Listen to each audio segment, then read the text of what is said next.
Ubod ng bigat, boss. Hindi ko mahila itong ulo pa nga lang, hindi ko na mahila. Puputulin ko pa dito para mahila yun doon. Hindi maigalaw. Ayun naman, puputulin dito, isang putol pa doon. Isang putol pa, baka dalo pa para kayanin ng tao. Yan.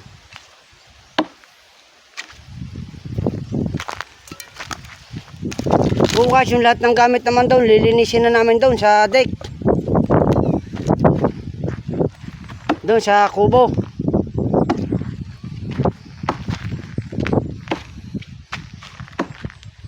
Yan, mainit pa, nagtabi ako muna.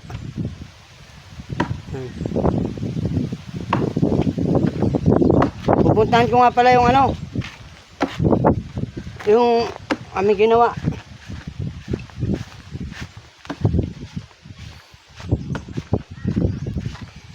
Ito, tapos na yung flooring.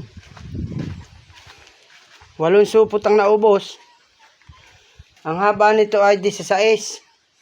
Ang luang naman 8. 8x16.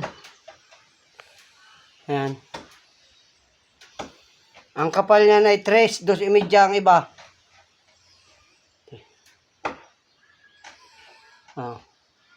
Medyo matabang na yung simento ay kaya naging 8 piraso.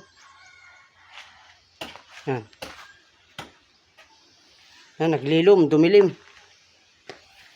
Ayos na. Yung dalawang motor dito ba ilalagay, boss? Bukas, usap ulit tayo bukas para kung alin naalsin doon mga motor. Para malinis doon. Yung G-Ski, titistingin nila yung G-Ski kung paano yun may hila. Yan. Tapos ng flooring ng budiga. Yung salamat, naglilom. Oo.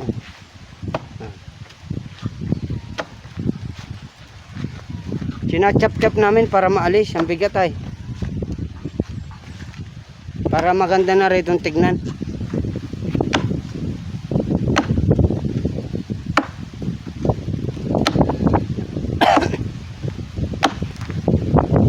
Ayan, salamat, boss.